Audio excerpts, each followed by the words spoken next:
हम बात कर रहे हैं आज एक ऐसी यंग लेडी की कहानी जो एक बहुत बड़े हादसे से गुजरी। इनकी कहानी को पढ़ने के बाद हमें पता चलेगा कि हम लोग जो अपनी ज़िंदगी में ऐसी कोशिश कर रहे हैं ना, उनके कंपैरिजन में तो नथिंग है, कुछ भी नहीं है। चलिए आज जानते हैं उनकी कहानी के बारे में और हमें देखते हैं क्या सीखने को मिलता है। तो ये दिन था कुछ 25 सितंबर 2000 का। मारील लड़की का नाम है मारील अपटन ज़ाम्बोंगा में एक 11 साल की लड़की थी। जो अपटन ज़ाम्बोंगा था वो एक शहर था। उस दिन ये छोटी लड़की अपने चाचा के साथ पानी लेने जा रही थी। पानी लेने बाहर साइड जाते हैं, जैसे थोड़ा शहर से बाहर आ गई, इस तरह जा रही थी कि बीच राह में ही 4 आदमी उसे मिले। उनके पास चाकू, लंबे लंबे हथियार थे। उन्होंने उसके चाचा से ज़मीन पर बैठने को कहा, मतलब घुटनों के बल कहते हैं ना, बैठो, वैसे बैठ गए और उसके गले में चाकू घोंप कर उसे मार डाला। मैरिकल हैरान तब हुई जब उसे पता चला कि वो जो लोग हैं चारों, वो उनके पड़ोसी ही हैं। पूरी तरह से वह सदमे में हो गई। अब सदमे में मतलब शॉक्ड हो गई बहुत ज़्यादा। उसने भागने की कोशिश भी की लेकिन वह भाग नहीं पाई। पुरुष उनके पीछे, जो पुरुष थे, जो लोग थे, पर्सन जो थे 4, वो उसके पीछे भागे और उसे पकड़ लिया। फिर वह बहुत ज़ोर ज़ोर से रोने लगी कि नहीं, मुझे मत मारो, मुझ पर दया करो, मुझे मत मारो, प्लीज़ मुझे मत मारो। लेकिन वह नहीं सुन रहे थे। एक लंबे चाकू से एक आदमी ने उसके गर्दन पर घटा दिया, मतलब कि एक हल्का सा चाकू सा मारते ना ऐसे गर्दन से, उससे वैसा किया। मैरिकल नीचे गिर गई और होश खो गई, मतलब बेहोश ही हो गई थी, क्योंकि बच्ची है 11 साल की। एक चाकू लगने पर भी कुछ तो वो सहमी और डरी हुई है, और कुछ चाकू लग गया है तो उसकी वजह से वो बहुत घबरा कर चक्कर खा के गिर गई। जब वह उठ गई, उसने बहुत सारा खून देखा अपने आसपास, लोगों के पैरों के निशान भी देखे, लेकिन वह तब तक होश में नहीं थी। उसने उसको अपने पूरी तरीके से होश नहीं आ रहा था। एक ऐसी सिचुएशन थी जिसमें वह मरी नहीं थी, बस जिंदा थी, लेकिन पूरी तरह से अपने आप को वो इस तरह से देख रही थी कि शायद अब मैं बस मर ही जाऊंगी। जब वह चले गए तो मैरिकल घर वापस भागी हुई आई और उसने देखा कि उसके दोनों हाथ पता नहीं कैसे अपने आप गिर रहे हैं, गिरते जा रहे हैं, क्योंकि इसलिए उन आदमियों ने उसके हाथ काट दिए थे, इसलिए अब वो अपने आप कट कट के गिर रहे थे।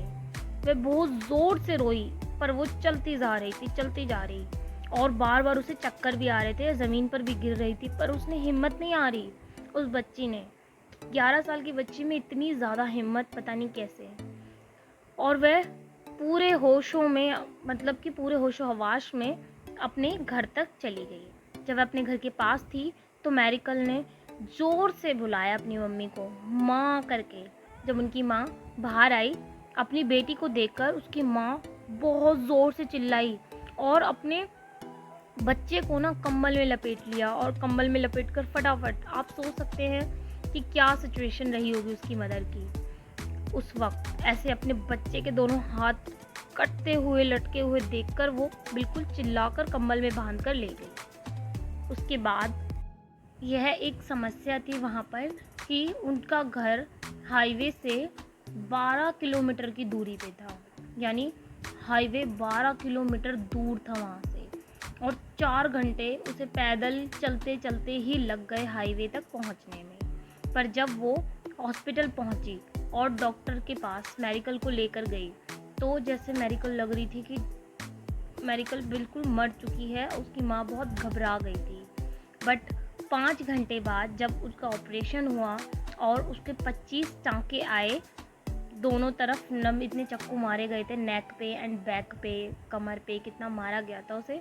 जब उसके इतने सारे टाँके आए तो उसके बाद वो बच गई, तो उसकी माँ ने शुक्र मनाया। मैरिकल जो थी वो खुद को देखकर, कि वो इतना सर्वाइव कर रही थी। अब आप खुद सोच सकते हैं कि ऐसे सिचुएशन में बच्चा कैसा होगा। तो उसने अपने आप को खड़ी हुई हिम्मत करके और देखा, तब देखा तो उसने, उसके दोनों हाथ कट चुके थे, दोनों हाथ बिल्कुल नहीं थे। वो देखकर बहुत ज़ोर से चिल्लाई कि ये क्या हो गया, मेरे हाथ कहाँ गए? पर कोई बात नहीं, उसकी माँ ने उसे सब्र दिलाया कि कोई बात नहीं बच्चे, बहुत ज़्यादा चोट थी, इसकी वजह से आपके हाथ को हटाना पड़ा। विडंबना की बात तो यह थी कि अगले दिन ही मैरिसल का बर्थडे था। वो 12 साल की हो गई थी। तब ट्रेजेडी ये नहीं थी कि अब सब कुछ ख़त्म हो गया है, बल्कि ये थी कि वह घर गई और उसने घर जाने के बाद खुद को संभाला, खुद को अच्छे से देखा और पूरी हिम्मत से कहा कि मैं बिल्कुल भी हार नहीं मानूंगी और मैं उन गुंडों को सबक भी सिखा कर रहूँगी। उसने बहुत ज़्यादा मतलब देखा आगे जाके, इतने जब उसने शपथ ली तो अचानक अगले दिन ही उसने देखा, अपने बर्थडे वाले दिन ही, कि वह बिल्कुल गरीब हो चुके हैं, क्योंकि गुंडों ने उनके साथ क्या किया, उसके घर को जला दिया और उन्हें घर से बाहर भागना पड़ा। मैरिकल की जो फैमिली थी उनके पास अब 50,000 रुपये भी नहीं बचे थे कि वह हॉस्पिटल का बिल पे कर पाए, पर भगवान ने जैसे तैसे करके एक फरिश्ता भेजा और उनकी हेल्प हुई। आर्च बिशॉप एंटोनियो लेडेस्मा, जो उनके थोड़े दूर के रिलेटिव्स थे, उन्होंने उनकी मदद की, हॉस्पिटल का बिल भी पे किया और उसके बाद उन्होंने क्रिमिनल्स को भी कोर्ट तक ले जाने की पूरी कोशिश की कि कोर्ट तक उन क्रिमिनल्स को ले जाया गया। मैरिकल की फैमिली के पास शब्द नहीं थे उन लोगों को धन्यवाद करने के लिए। उस समय वे लोग उनके लिए एक फरिश्ते की तरह आए, मदद के लिए आगे बढ़े। आज के टाइम में बहुत ही कम ऐसे लोग होते हैं जो मदद करने के लिए ऐसे मुसीबत के समय पर आगे आते हैं।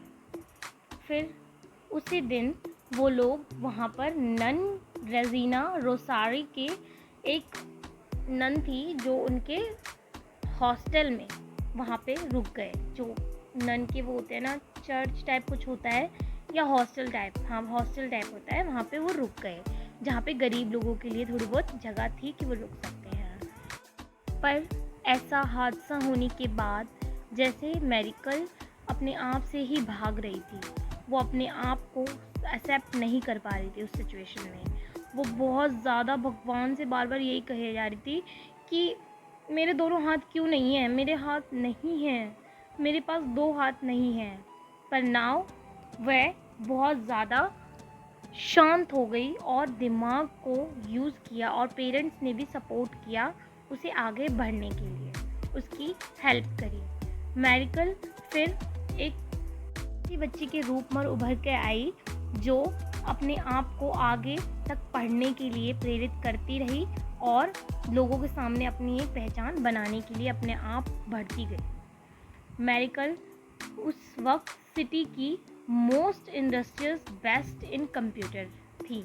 कंप्यूटर में, इंडस्ट्रियल एरिया में जो कंप्यूटर में सबसे बेस्ट बनी वो लड़की जिसके 2 हाथ नहीं थे। Most cottage in school of cripple child, वो क्रिपल चिल्ड्रन स्कूल जो होते हैं, जो मतलब विकलांग लोगों के लिए होते हैं, उसमें भी वो स्कूल की बहुत अच्छी स्टूडेंट के रूप में उभर कर आई और 2008 में वो ग्रेजुएट हुई होटल एंड रेस्टोरेंट मैनेजमेंट के कोर्स से and she receive a gold medal from arts and craft.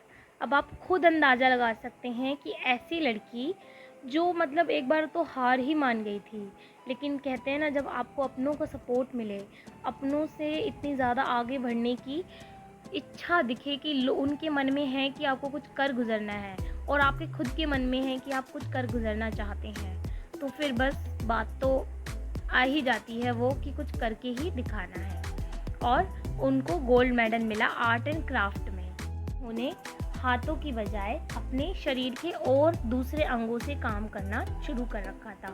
वे अपने दूसरे अंगों से अपने काम कर सकती थी और नकली हाथ लगाकर भी वो थोड़ा बहुत कर सकती थी, पर वो मतलब गोल्ड मेडलिस्ट थी आर्ट एंड क्राफ्ट से। ये देखिए आप, कितनी अचंभा करने वाली बात है। 2011 में उन्होंने अपनी एजुकेशन कंप्लीट की शेफ़ की।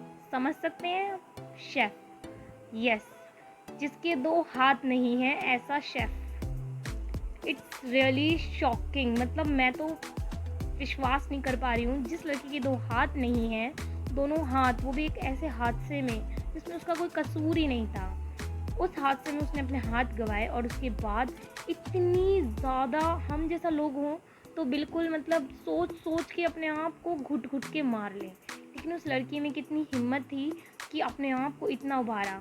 पहले hotel and restaurant management course किया, फिर कंप्यूटर में बेस्ट हुई, हाँ, और फिर स्कूल में भी आगे रही हमेशा अव्वल उस पे, और उसके बाद वो उन्होंने आर्ट एंड क्राफ्ट में भी गोल्ड मेडल, और अब शेफ़ 2011 में वे शेफ़ भी बन गई। तो हम मेरिकल को देखकर ये बात जान सकते हैं कि कैसे हम अपनी ज़िंदगी में कभी भी नहीं रुक सकते।